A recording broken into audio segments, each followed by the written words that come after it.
हम आकाशवाणी के ग्वालियर केंद्र से बोल रहे हैं। लीजिए अब सुनिए कोविड-19 पर जागरूकता का ये विशेष कार्यक्रम मन में है विश्वास।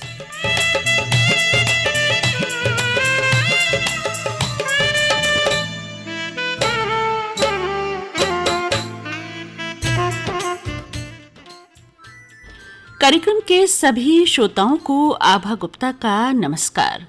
दोस्तों, कई महीनों से कोविड-19 का संक्रमण चल रहा है। इस समय ग्वालियर सहित देश के कई शहरों में कोविड-19 के संक्रमण के रिकॉर्ड मामले सामने आ रहे हैं, जो हमें डरा रहे हैं। लेकिन हमें डरना या घबराना नहीं है, क्योंकि डरना या घबराना इसका हल नहीं है, बल्कि हमें सचेत होना होगा। मास्क लगाकर, सोशल डिस्टेंसिंग का पालन करके और बार बार हाथों को सैनिटाइज करते रहने से हम इस संक्रमण से बचे रह सकते हैं। इस कोरोना वायरस का नेचर क्या है, कब तक इसका संक्रमण खत्म होगा, इस बारे में निश्चित तौर पर कुछ भी नहीं कहा जा सकता है। अभी इस बारे में शोध चल ही रहे हैं। लेकिन डॉक्टर्स ये कहते हैं कि संक्रमण की चेन को तोड़ने के लिए हमें सोशल डिस्टेंसिंग का पालन लगातार करते रहना होगा और टेस्टिंग की संख्या भी बढ़ानी होगी। जिला प्रशासन और स्वास्थ्य विभाग ने तो कई जगह पर कोविड-19 के टेस्टिंग की व्यवस्था की है, लेकिन हम नागरिकों को भी जागरूक होकर टेस्टिंग के लिए आगे आना होगा। कोरोना वायरस किस तरह अटैक करता है और कोविड-19 की टेस्टिंग को लेकर हमने बात की। डॉक्टर वैभव मिश्रा, प्रोफेसर और प्रिंसिपल इन्वेस्टिगेटर, वायरोलॉजी लैब, गजरा राजा मेडिकल कॉलेज ग्वालियर, एवं डॉक्टर ऋषिका खेतान, को प्रिंसिपल इन्वेस्टिगेटर और द्वितीय इंचार्ज ICMR वायरोलॉजी लैब, गजरा राजा मेडिकल कॉलेज ग्वालियर से। आइए आपको भी ये बातचीत सुनवाते हैं। डॉक्टर साहब नमस्कार, आकाशवाणी ग्वालियर के इस कार्यक्रम में आपका स्वागत है। नमस्कार मैडम। छोटा सा वायरस है डॉक्टर साहब कोरोना, आंखों से दिखाई भी नहीं देता है, लेकिन इसने सारी दुनिया की नाक में दम कर रखा है। और ये वायरस बड़ी शिद्दत से मानव शरीर खोजता है और शरीर मिलते ही बड़ी तेजी से मल्टीप्लाई भी होने लगता है। इसकी प्रकृति के बारे में अभी कई शोध चल रहे हैं, विशेषज्ञ के निष्कर्ष पर भी नहीं पहुंचे हैं। किसी मौसम में भी ये निष्क्रिय नहीं होता, ये तो सभी देख रहे हैं। तो आप एक वायरोलॉजिस्ट हैं, आपका शोध, आपका अनुभव क्या कहता है इस वायरस के बारे में? थोड़ी हमारे श्रोताओं को और जानकारी दीजिए। मैडम, ये जैसा कि इस वायरस के बारे में कहा जाता है कि ये एक नोवल कोरोना वायरस है। नोवल का मतलब है नया, क्योंकि इंसान में इस तरह के कोरोना वायरस के इन्फेक्शन 2019 से पहले नहीं पाए गए दुनिया के किसी भी प्रांत में। जहाँ पे सबसे पहले चाइना में ये नजर आया और वहाँ के डॉक्टर्स और साइंटिस्टों ने इसके बारे में पता किया, तो ये मालूम चला कि ऐसा कहा जा रहा है कि ये चमगादड़ से अर्थात बैट कोरोना वायरस से ये इंसान में प्रवेश किया, जो कि वुहान का मीट मार्केट है। एक तरफ साइंटिफिक थ्योरी ये कह रही है कि मीट मार्केट के माध्यम से आया, दूसरी तरफ कुछ लोग जो आलोचक है वो कह रहे हैं कि ये लैब में बनाया हुआ एक सिंथेटिक वायरस है। तो लेकिन ऐसा कुछ भी प्रामाणिक तौर पे कहीं भी कुछ कहा नहीं जा सकता, क्योंकि अब ये वायरस इंसान में मौजूद नहीं था, तो इंसानों में इसकी प्रतिरोधक क्षमता अभी तक नहीं थी। प्रतिरोधक क्षमता ना होने के कारण ये जैसे ही इन्फेक्शन करता था तो ये इंसानों के लंग्स पे अफेक्ट करके उनकी कार्यशीलता को कम कर देता था, जिसकी वजह से ब्लड के थक्के, खून के थक्के जमना चालू हो जाते थे। उसे अपन मेडिकल भाषा में कोगुलोपैथी कहते हैं। और कोगुलोपैथी होने के कारण और सांस में ऑक्सीजन ना पहुंचने के कारण पर्याप्त मात्रा में पेशेंट की मृत्यु तक हो जाती थी। लेकिन ये अच्छी बात है कि हिंदुस्तान में जो कोरोना वायरस है उसका स्वरूप इतना भयानक नहीं है। यहाँ पे ये इन्फेक्शन तो कर रहा है, लेकिन साथ में उन लोगों पर ज्यादा असर डाल रहा है जिनको पहले से कोई बीमारियां हों, जैसे डायबिटीज या कोई ऑटोइम्यून डिजीज। ऐसे मरीजों को ज्यादा, या जिनकी एज ज्यादा हो गई है, जिनको अपन जीरियाट्रिक एज ग्रुप कहते हैं, उन लोगों पर ज्यादा असर कर रहा है ये। जी। बच्चों पर, युवाओं पर इसका असर कम देखने में आ रहा है। असर तो कर रहा है, उनकी सीवियरिटी कम है जी। मतलब वो रिकवर जल्दी हो रहे हैं और जो सपोर्टिव ट्रीटमेंट से उनको फायदा जल्दी पहुंच रहा है। अच्छा। दुनिया के बहुत सारे देशों में ये कोरोना वायरस का संक्रमण था, पीक पर पहुंचा, फिर वहां कंट्रोल भी हो गया, केसेस भी देखने में कम आ रहे हैं, जो भारत से भी ज्यादा केसेस थे यहाँ पर। लेकिन भारत में अभी इसका पीक लगातार चल रहा है, तो ये कब तक चलने की संभावना है? भारत में चूंकि ये इन्फेक्शन लॉकडाउन की वजह से काफी बाद में एक तरीके से उसको पैर पसारने का मौका मिला। काफी दिनों तक तो लॉकडाउन रहा और भारत की जनसंख्या के हिसाब से अनुपात में ही चल रहा है। दूसरे देशों में जहाँ जनसंख्या कम थी तो वहाँ पे लोग कम थे, क्योंकि भारत में जनसंख्या ज्यादा थी और अब लॉकडाउन भी नहीं है, तो थोड़ा सा असर तो इसमें देखने को मिला। मगर सिल्वर लाइनिंग मैंने आपको बोला यही है कि यहाँ के लोगों में बहुत ज्यादा भयानक, मतलब कह सकते हैं भयावह तरह का वायरस का इन्फेक्शन अभी मौजूद नहीं है। इसकी वजह क्या भारतीयों के शरीर में कोई खास तरह की इम्यूनिटी है या कुछ और? प्रामाणिक तौर पर तो अभी कुछ नहीं कहा जा रहा। कुछ व्हाट्सएप पे या कुछ अलग अलग साइंटिस्टों ने अपने बारे में अपने विचार इसमें रखे हैं, लेकिन जब तक कुछ ठोस मात्रा में नहीं आया तो साइंटिफिक कम्युनिटी उसको नहीं मानती। लेकिन हाँ, ये तो कहा जा रहा है एशिया के देशों में जिस तरह का वायरस फैला था वैसा ही हिंदुस्तान में है, जबकि यूरोप और अमेरिका में ज्यादा खतरनाक किस्म का वायरस था। जी, और ये कहा जाता है कि मुंह, नाक और आंख के जरिए शरीर में पहुंचता है एक मानव से दूसरे मानव में। यानी कि एक मनुष्य जब दूसरे कोविड संक्रमण पॉजिटिव व्यक्ति के संपर्क में आता है तो वो पॉजिटिव हो सकता है। तो क्या आंखों से भी वायरस शरीर में पहुंच सकता है?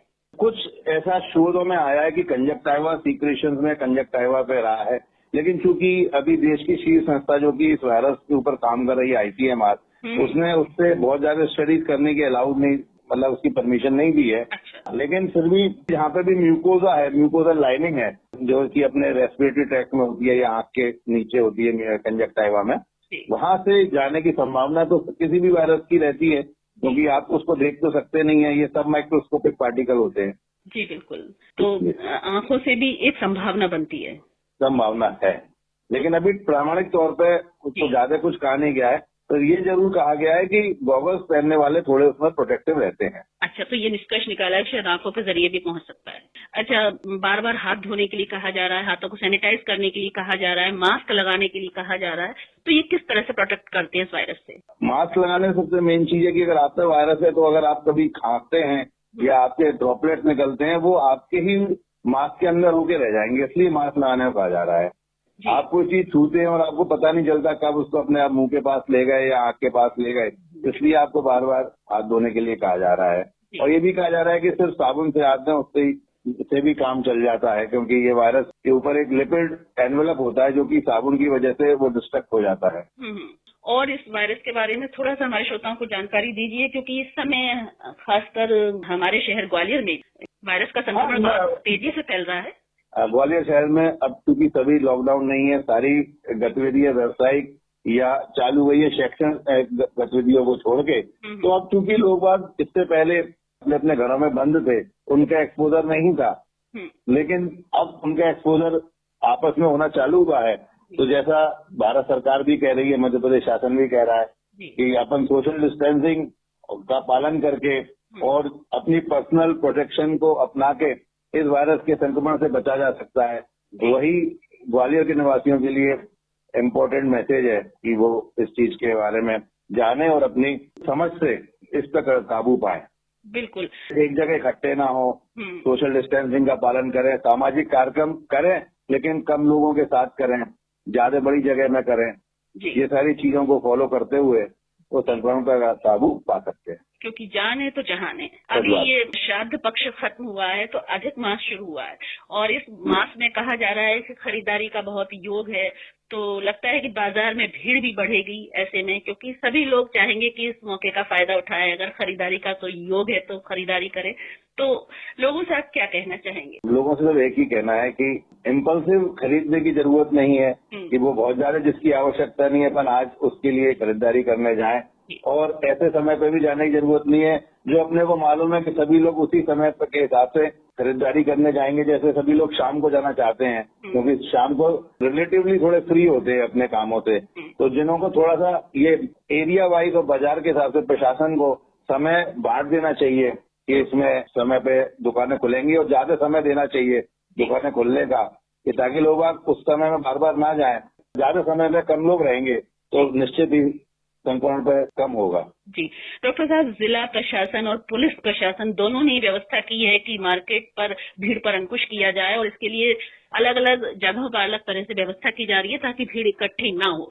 लेकिन लोगों का भी दायित्व बनता है कि अगर वो अखबार में पढ़ते हैं कि किस समय कौन सी दुकान खुलेगी तो अपने हिसाब से वहां मार्केट में जाए शॉपिंग करने के लिए और अनावश्यक रूप से भीड़ ना बढ़ाएं। किसी भी चीज की सफलता के पीछे पर्सनल लेवल का दायित्व सबसे अहम होता है, ये अपन हमेशा जानते हैं। इसी तरीके से अगर ग्वालियर में अगर अपन कोरोना वायरस की बात करें तो इनका अगर ग्वालियर की जनता अपना दायित्व निर्वाह करते हुए कार्य करेगी कि अपने दैनिक दिनचर्या को इस तरीके से व्यवस्थित करेगी तो निश्चित रूप से ही संक्रमण कम फैलेगा। बिल्कुल सही बात है। श्रोताओं, इस समय हमारे साथ डॉक्टर वैभव मिश्रा के साथ साथ डॉक्टर ऋषिका खेतान भी हैं, जिनसे कि हम बातचीत करेंगे इस कोविड-19 की टेस्टिंग के बारे में। मैडम नमस्कार, स्वागत है आपका इस कार्यक्रम में। नमस्कार। इस समय टेस्टिंग का लोड तो बहुत ज्यादा होगा आपके पास, है ना? हाँ जी, हाँ जी। तो किस तरह से इसकी टेस्टिंग की जा रही है, थोड़ा सा हमारे श्रोताओं को बताइएगा कि टेस्टिंग की संख्या भी बढ़ाई गई है। देखिए, गवर्नमेंट एक तो एंटीजन टेस्ट करवा रही है, जी जो उसमें नेगेटिव आते हैं आरटीपीसीआर कराती है। उसके बाद जो पॉजिटिव आते हैं वो पॉजिटिव रहते हैं एंटीजन टेस्ट में, और जो नेगेटिव आ रहे हैं उनका आरटीपीसीआर होता है। अच्छा, नेगेटिव आते हैं उनका आरटीपीसीआर होता है। हाँ जी। ये क्या टेस्ट होता है? Real time PCR. अच्छा, क्योंकि ये मेडिकल टर्म है, श्रोताओं को खास समझ में नहीं आएगी।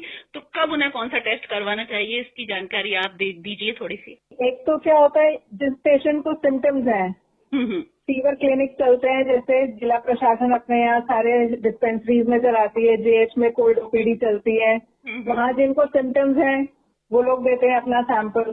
जी ठीक है।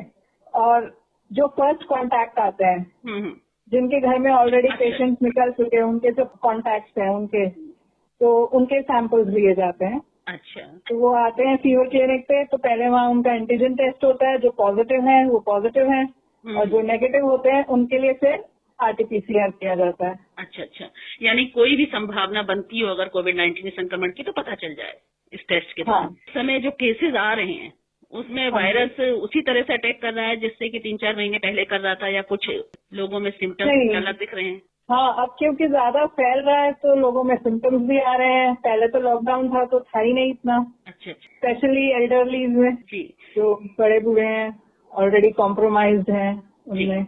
मैडम, टेस्टिंग के लिए सीटी वैल्यू की बात की जाती है, इसमें ये क्या होती है? साइकिल थ्रेशोल्ड होता है, इसका फुल फॉर्म हो गया साइकिल थ्रेशोल्ड। अच्छा, लेकिन बेसिकली क्या है, जो पीसीआर टेस्ट है ये क्वालिटेटिव है। अच्छा, तो क्वालिटेटिव में आप क्वांटिटी नहीं बता सकते कि वायरल लोड कितना है। ये क्वांटिटेटिव नहीं है, आप क्वांटिटी नहीं बता सकते, जी, तो आप सीटी वैल्यू नहीं बता सकते। जी, और क्या है, जो किट्स आती है हमारे पास वेरिएबल किट्स आती है, अच्छा, कोई फिक्स किट नहीं है। जो सप्लाई में आती है अलग अलग किट्स हैं, सबसे अलग अलग थ्रेशोल्ड होते हैं, अच्छा, तो आप उसको बता नहीं सकते। जी, कि किस व्यक्ति के शरीर में वायरस का लोड कितना है ये पता नहीं चल पाता है टेस्ट। नहीं पता चल सकता क्योंकि ये क्वांटिटेटिव टेस्ट नहीं है। तो उसको आइसोलेट करके बार बार उसका टेस्ट किया जाता है, जब तक वो निगेटिव नहीं आ जाता तब तक उसे चिकित्सकीय देखरेख में रखा जाता है, ऐसा है क्या? हाँ, ऐसा ही है। और इसका सीटी वैल्यू का कोई सिग्निफिकेंस नहीं है बेसिकली। अच्छा, जैसे सैम्पलिंग है, हर बार सैंपल लेंगे, हर बार वायरस कितनी क्वांटिटी में आए आपको नहीं पता, अच्छा, तो हर बार सीटी वैल्यू भी चेंज होएगी आपकी। आप जितनी बार कराएंगे उतनी बार आपकी सीटी वैल्यू चेंज होएगी। जी, ये भी नहीं है कि अगर सीटी वैल्यू कम है तो आपको फैलाने के लिए आप सेफ हो कि आप फैलाओगे नहीं। जी। टेस्टिंग कहाँ कहाँ हो रही है और किस तरह से उसकी संख्या बढ़ाई गई है? टेस्टिंग सारे इंडिया में वीआरडीएल लैब चालू की है, जैसे अपने ग्वालियर में है आईसीएमआर में, तो वहाँ हुई है फीवर क्लिनिक्स में। और आइसोलेशन में ये लोग एंटीजन टेस्ट कर रहे हैं, पीएचसीज पे कर रहे हैं, डिस्पेंसरीज में कर रहे हैं, वहाँ एंटीजन टेस्ट होता है। और सारे मेडिकल कॉलेजेस में गवर्नमेंट ने स्टार्ट कर दिया है पीसीआर को लगभग। जी, अगर किसी व्यक्ति को सिम्टम्स नजर आते हैं अपने में, अपने घर के किसी सदस्य में, तो वो कहाँ संपर्क कर सकते हैं और उसके टेस्ट के लिए उसको वहाँ जाना पड़ेगा या घर से ही सैंपल ले जाते हैं? कोल्ड ओपीडी जा सकते हैं, और सारे जो डिस्पेंसरीज हैं वहाँ फीवर क्लिनिक चलते हैं, जी, तो पेशेंट वहाँ खुद जाके अपने सैंपल दे सकते हैं। अच्छा, अच्छा, सार्थक ऐप एक गवर्नमेंट ने चालू किया है, उस पे भी आप देख सकते हैं। घर से नहीं कलेक्ट हो रहे जी, अब, शुरू में होते थे जब लॉकडाउन था। जी। कई बार क्या होता है कि सिम्टम्स थोड़े बहुत नजर भी आते हैं अपने आप में व्यक्ति को, तो वो उसको टालता जाता है। तो ये टालना या लापरवाही उसके लिए घातक सिद्ध हो सकती है? कोविड-19 का संक्रमण उसमें है और वो टालता रहा तो वो फैलाता रहेगा, वो घूमता रहेगा फ्रीली। और उसके खुद के लिए भी घातक हो सकती है? खुद के लिए भी है, उसके घर वालों के लिए भी है और जहाँ जहाँ वो जिन जिन के कांटेक्ट में आएगा उनके लिए भी है। डॉक्टर मिश्रा, मैं आपसे ये सवाल करना चाहूंगी कि ये जो वायरस है ये अलग अलग लोगों पे अलग अलग तरह से इफेक्ट क्यों करता है? क्योंकि कुछ लोग चलते फिरते ही ठीक हो जाते हैं, कुछ लोगों की स्थिति ज्यादा बिगड़ जाती है जबकि उनकी उम्र भी बहुत ज्यादा नहीं होती है। तो क्या ये शरीर में पहुंचकर अलग अलग तरह से मल्टीप्लाई करता है? वायरस का लोड इसमें काम करता है? ये वायरस का एंट्री जो पॉइंट है वो रेस्पिरेटरी रूट है। अच्छा अच्छा। तो रेस्पिरेटरी रूट में कोई भी वायरस एंट्री करेगा या कोई भी पैथोजन एंट्री करेगा तो सबसे पहले बॉडी की इम्यूनिटी से उसका मुकाबला होगा। ठीक। अगर बॉडी की इम्यूनिटी से वायरस को मल्टीप्लिकेशन करने में को रोक लेती है और वायरस बॉडी के अंदर प्रवेश नहीं कर रहा तो पेशेंट इन्फेक्टेड तो है मगर उसको सिम्टम्स नहीं आएंगे। अच्छा। अगर बॉडी के अंदर वायरस मतलब ब्लड के थ्रू लंग्स में या और ऑर्गन्स में चला गया तो उसको सिम्टम्स आने चालू हो जाते हैं। अच्छा। किसी भी व्यक्ति की खुद की इंडिविजुअल की प्रतिरोधक क्षमता सबसे ज्यादा महत्वपूर्ण है ऐसे वायरस इन्फेक्शन में जिनके बारे में अपने को कोई और दवाई या वैक्सीन नहीं बनी है। अच्छा। और वो चूंकि हर व्यक्ति की प्रतिरोधक क्षमता अलग ही होती है।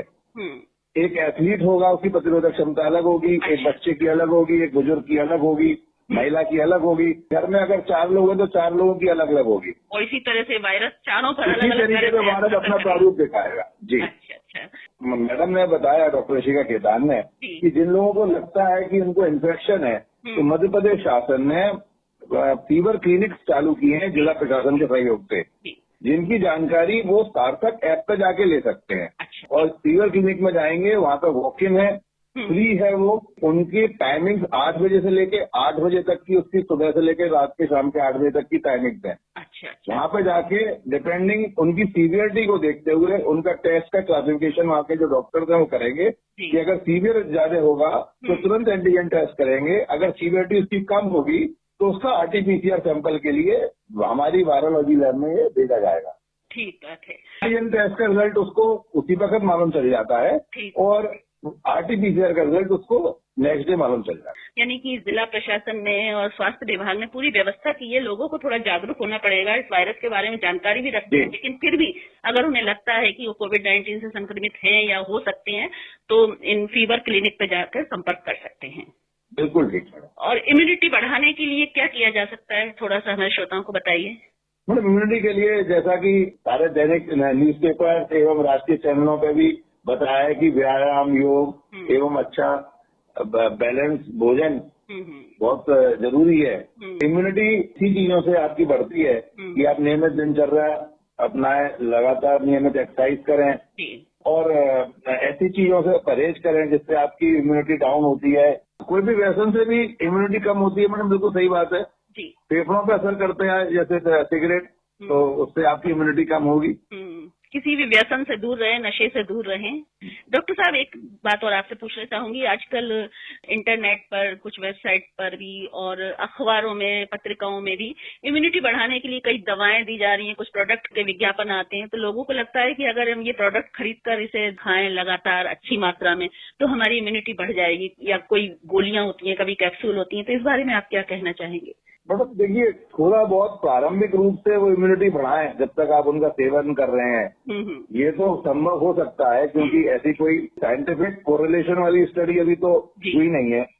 लेकिन लॉन्ग टर्म में या अधिक लंबे समय के लिए तो आपकी दैनिक दिनचर्या और आपका दैनिक भोजन जिस हिसाब से कर रहे हैं आप और व्यवहार, यही आपके लिए काम आते हैं। इस पर साइंटिफिक तरीके से बहुत ज्यादा कुछ प्रकाश डालना संभव नहीं है। जी, भरपूर नींद, संतुलित आहार और नियमित व्यायाम, ये जरूरी है इम्यूनिटी बढ़ाने के लिए। बिल्कुल ठीक कहा आपने।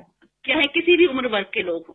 हाँ, किसी भी उम्र वर्ग के हों। हर उम्र के लोगों के हिसाब से उनके लिए जो परमिसेबल कह लीजिए या जो उनके लिए संभव हो सकता है वैसा ही उनके लिए व्यायाम होता है, वैसे ही उनके लिए भोजन होता है। तो उसका अगर वो उसको अपने दिनचर्या में ढालेंगे तो निश्चित रूप से उनको फायदा होगा। जी। संक्रमण है, कुछ लोग ठीक भी हो रहे हैं, अनफॉर्चुनेटली कुछ डेथ भी हुई हैं, मगर दोनों ही सूरतों में जिला प्रशासन एवं स्वास्थ्य विभाग अपना पूरा काम कर रहा है। जरूरत है कि लोगों को उसमें सहयोग करने की, सहयोग करने से इन्फेक्शन के रेट को वो कम कर पाए, समारोह उनके कम हो। सीधी सी बात है, सोशल डिस्टेंसिंग का हर हाल में पालन करें, सार्वजनिक समारोह में जाने से बचें या करवाने से, आयोजन से भी बचें। से भी बचे। जी बिल्कुल। और अभी और पीक आगे बढ़ सकता है या ये कम होगा संक्रमण, कुछ भी नहीं कहा जा सकता। मैडम बिल्कुल नहीं कहा जा सकता। तो बेहतर यही होगा कि लोग इससे बचाव रखें और अगर उन्हें लगता है कि कुछ परेशानी है तो टेस्ट करवाएं। बिल्कुल ठीक बात है। तो डॉक्टर वैभव मिश्रा और डॉक्टर ऋषिका खेतान, आप दोनों ने समय निकाला और हमारे कार्यक्रम से जुड़े, इसके लिए आपका बहुत बहुत धन्यवाद। धन्यवाद मैडम। नमस्कार। नमस्कार मैडम। तो अभी आप सुन रहे थे डॉक्टर वैभव मिश्रा और डॉक्टर ऋषिका खेतान से की गई ये बातचीत। निश्चित रूप से ये बातचीत आपके लिए उपयोगी होगी। कोविड-19 जागरूकता पर यह विशेष कार्यक्रम मन में है विश्वास आप सुन रहे हैं आकाशवाणी के ग्वालियर केंद्र से। दोस्तों, कोविड-19 संक्रमित गंभीर रोगियों के लिए प्लाज्मा थेरेपी अपनाई जा रही है। इस थेरेपी के लिए प्लाज्मा वही व्यक्ति डोनेट कर सकता है जो कोविड-19 से संक्रमित होकर स्वस्थ हुआ हो। कौशल मुदगल पत्रकार हैं और समाचारों की कवरेज के दौरान आप भी कोविड-19 से संक्रमित हुए और अब वे पूरी तरह से स्वस्थ हैं और हाल ही में उन्होंने प्लाज्मा डोनेशन का नेक कार्य किया है। हमने बात की कौशल मुदगल से, आप भी सुनिए। श्रोता, इस समय हमारे साथ हैं पत्रकार कौशल मुदगल जी। कौशल जी नमस्कार। नमस्ते मैडम। एक बार फिर से स्वागत है आपका आकाशवाणी ग्वालियर के इस कार्यक्रम में। शुक्रिया। आप कोविड-19 के संक्रमण से ग्रस्त हुए और अब आप पूरी तरह से स्वस्थ हैं और हाल ही में आपने एक नेक कार्य किया और वो है प्लाज्मा डोनेशन का। जो प्लाज्मा आपने डोनेट किया है वो कोविड-19 से जो व्यक्ति संक्रमित है, गंभीर रूप से बीमार है, उसके काम आएगा। तो किस तरह से डोनेशन होता है इसका प्लाज्मा का, थोड़ा सा हमारे श्रोताओं को बताइए। और इससे कोई कमजोरी तो नहीं आती या कोई परेशानी तो नहीं होती? मैम एक्चुअली में जुलाई में मुझे संक्रमण हुआ था और अगस्त में मेरा आइसोलेशन पीरियड भी पूरा हो गया था जी। डॉक्टर से मैंने सलाह ली थी एंटीबॉडी टेस्ट कराने के लिए और बाकी के भी टेस्ट कराने के लिए। तो उन्होंने ये कहा था कि आप सितंबर में कराना, यानी 30 अगस्त निकल जाए उसके बाद। तो मैं जेएट गया था अपना एंटीबॉडी टेस्ट कराने के लिए। अच्छा। वहाँ ब्लड बैंक प्रभारी हैं डॉक्टर अरुण जैन जी, उनसे मेरी बात हुई तो उन्होंने बता दिया था कि आप आ जाना कभी भी, आपको अगर प्लाज्मा डोनेट करना है तो आप एंटीबॉडी टेस्ट करा लीजिएगा। अच्छा। तो मैं एक दिन जाकर के अपना ब्लड सैंपल देकर आया था एंटीबॉडी टेस्ट के लिए। 2 दिन बाद उनका सुबह फोन आया था कि आपका एंटीबॉडी टेस्ट काफी अच्छा आया है, सारे टेस्ट नॉर्मल है। अच्छा। और आप प्लाज्मा डोनेट कर सकते हैं जी। तो मैंने उनको बता दिया था कि बी पॉजिटिव मेरा ब्लड ग्रुप है, आपको जब भी लगे कि जरूरत है तो आप मुझे कॉल कर दीजिएगा, मैं आके दे दूंगा। अच्छा। तो फिर दिन में ही करीब 5 या 7 घंटे बाद उनका फोन आया कि सुपर स्पेशलिटी में कोई मरीज गंभीर है कोविड का और बी पॉजिटिव ही चाहिए उनको प्लाज्मा, आप दे सकते हैं क्या? तो दिन में मैं पहुंच गया था और प्लाज्मा डोनेट कर दिया था। उसके बाद से कोई कमजोरी वगैरह ऐसा कुछ नहीं आया। आपने बहुत नेक काम किया और एक कॉल पर आप प्लाज्मा डोनेशन के लिए पहुंच गए। तो जो भी कोविड-19 से संक्रमित हुए हैं और आप पूरी तरह से स्वस्थ हैं, वो प्लाज्मा का डोनेशन कर सकते हैं। तो किस तरह से लेते हैं ये? हम इनकी 1 से 1.5 घंटे की पूरी प्रोसेस होती है। सबसे पहले तो एंटीबॉडी टेस्ट करते हैं जिसकी रिपोर्ट 24 से 48 घंटे में आती है। जी। उस रिपोर्ट के बाद में फिर वो जब आपको बुलाते हैं प्लाज्मा डोनेट करने के लिए जी, तो एक टेस्ट और करते हैं जिसमें ये पता चलता है कि अभी मौजूदा स्थिति में आपका सीबीसी काउंट क्या कह रहा है। अच्छा। आपकी बाकी शरीर में और जो चीजें चल रही हैं ब्लड से रिलेटेड, उसमें क्या पोजीशन है, कोई दिक्कत तो नहीं है। और उसके बाद में लगभग 60 मिनट और 65 मिनट में प्लाज्मा निकल जाता है। अलग अलग उनके पैकेट्स रहते हैं, उसमें प्लाज्मा प्लेटलेट्स निकलती आती है और रिवर्स में बाकी का खून अपने शरीर में वापस जाता है। अच्छा। प्लेटलेट्स वगैरह लेते हैं वो केवल। और करीब 1-1.25 घंटे में मैं फ्री हो गया था वहां से। वहाँ कोई दिक्कत भी नहीं आई और ना उसके बाद में कोई कमजोरी और ऐसी कोई दिक्कत आई। डॉक्टर्स ने कोई एहतियात बरतने के लिए कहा इसके बाद आपको? नहीं, ऐसा कुछ भी नहीं। अच्छा। एंटीबॉडी टेस्ट जरूर ये देखना चाहिए कि जैसा डॉक्टरों ने बताया है कि मतलब एंटीबॉडी का जो मानक होते हैं वो 0.25% जो रहता है उससे प्लस होना चाहिए। उसके बाद ही आप प्लाज्मा डोनेट कर सकते हैं। अच्छा। तो जिस समय आप कोविड-19 से संक्रमित हुए थे उसके बाद भी आपने सकारात्मक रुख अपना रखा, अपनी जिजीविषा और विल पावर के बल पर आप जल्दी स्वस्थ हुए और स्वस्थ होने के बाद अब आपने एक और ये नेक कार्य किया है। क्योंकि अमूमन होता क्या है कि जो भी व्यक्ति बीमार पड़ता है कोविड-19 से, उसके बाद स्वस्थ होता है तो घर के लोग ज्यादा चिंतित हो जाते हैं और वो उसको रोकते हैं ऐसा करने से। तो आप क्या कहना चाहेंगे हमारे श्रोताओं को, क्योंकि आप तो खुद प्लाज्मा डोनेट कर चुके हैं? इसमें डरने जैसी कोई चीज नहीं है। क्या है कि डॉक्टर्स भी आपका प्लाज्मा जब भी लेते हैं जब आपके शरीर में क्षमता होती है देने की। जिनमें क्षमता नहीं होगी उनसे वो प्लाज्मा नहीं ले सकते। और यदि हमारा खून किसी और के काम आ रहा है तो ये सबसे बढ़िया काम है। बिल्कुल सही बात है। और इसमें डरने जैसी कुछ भी नहीं है बात। और ग्वालियर में करीब 1 से 1.5 महीना हो चुका है प्लाज्मा थेरेपी को शुरू हुए। बहुत बढ़िया। लेकिन यहाँ प्लाज्मा डोनेशन काफी स्लो है। मतलब मैं 31वां डोनर था। 7,000 से ज्यादा लोग जहाँ ठीक हो चुके हैं। 31वां डोनर मैं हूँ। मुझसे पहले 30 लोग और डोनेट कर चुके थे। जी। तो लोगों को ये चाहिए कि अगर मान लीजिए आपके प्लाज्मा देने से किसी की जिंदगी बच रही है, एक बार एंटीबॉडी टेस्ट करा के देख लें। अगर वो सक्षम है, रिपोर्ट्स में ये निकल के आ रहा है कि हाँ आप दे सकते हो, तो बिल्कुल देने ही चाहिए। जिस तरह से रक्तदान किसी के जीवन को बचाता है, उसी तरह से प्लाज्मा डोनेशन भी रक्तदान की तरह ही है। ये किसी की जिंदगी बचा सकता है। बिल्कुल नहीं, बिल्कुल। अच्छा, ये बताइए कि कोविड-19 से जो व्यक्ति स्वस्थ हो चुका है, क्या वो एक बार ही प्लाज्मा डोनेट कर सकता है? अभी मैंने उनसे पूछा था तो उनका डॉक्टर्स का ये कहना था मुझसे कि आपने अभी कर दिया है, अब आप 3 से 4 महीने में अपना एंटीबॉडी टेस्ट करा लेना। अच्छा। और प्लाज्मा देने और ना देने इसको उन्होंने अभी कोई जवाब नहीं दिया था मुझे कि मैं दोबारा कर सकता हूँ या नहीं कर सकता। जरूर कहा था कि आप 3 से 4 महीने में अपना एंटीबॉडी टेस्ट जरूर करा लेंगे।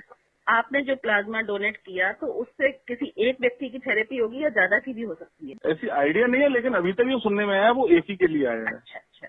कौशल मुदगल जी, आपने बहुत नेक कार्य किया है और निश्चित रूप से आपकी हमारी ये बातचीत और भी श्रोता सुन रहे होंगे जिनके घर में यदि कोविड-19 संक्रमित कोई रोगी रहा होगा और अब वो पूरी तरह स्वस्थ होगा तो इस दिशा में सोचेगा और प्लाज्मा डोनेट जरूर करेगा। आप हमारे कार्यक्रम से जुड़े, आपका बहुत बहुत धन्यवाद। Thank you. तो अभी आप सुन रहे थे प्लाज्मा डोनेट करने वाले पत्रकार कौशल मुदगल से की गई ये बातचीत। श्रोताओं, कोविड-19 के संक्रमण से बचने के लिए मास्क लगाना बहुत ज़रूरी है, लेकिन अगर आप चश्मा पहनते हैं तो सही फिटिंग वाला मास्क चुनें, क्योंकि चश्मे के लेंस पर फॉग जमा हो जाने से देखने में परेशानी होती है। चश्मे पर फॉग जमा होने का सबसे बड़ा कारण है सांस का मास्क से बाहर आना। ऐसे में क्लिप वाले मास्क आपकी मदद कर सकते हैं। ये क्लिप्स पतली पट्टी की तरह होती है जिसे आप आसानी से दबाकर नाक के पास मास्क को टाइट कर सकते हैं। ये क्लिप्स चश्मे की ओर गर्म हवा को जाने से रोकती है। अगर आपके मास्क में क्लिप नहीं है तो आप टेप की मदद भी ले सकते हैं। मेडिकल टेप या बैंडेज की मदद से मास्क का ऊपरी हिस्सा कवर कर लें, लेकिन ध्यान रखें कि इस काम के लिए घर में इस्तेमाल होने वाले डक्ट टेप या पैकिंग टेप का उपयोग ना करें। इससे आपकी त्वचा में जलन हो सकती है। एक और उपाय है कि चश्मे को मास्क के ऊपर से पहनें। आप मास्क को नाक के ऊपर की तरफ खींचकर पहनें और फिर उसके ऊपर चश्मा लगा लें। चश्मे का वजन इस काम में आपकी मदद करेगा। ऐसे में मुंह या नाक से निकलने वाली गर्म हवा चश्मे तक नहीं पहुंच पाएगी। और इस दौरान लेकिन ये भी ध्यान रखें कि मास्क ठुड्डी की तरफ से ऊपर ना उठ जाए।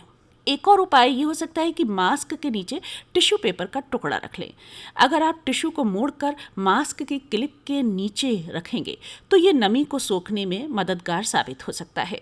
और एक बात याद रखिए, अगर हवा मास्क के बाहर जा रही है तो समझ जाएं कि आप गलत फिटिंग वाले मास्क का इस्तेमाल कर रहे हैं।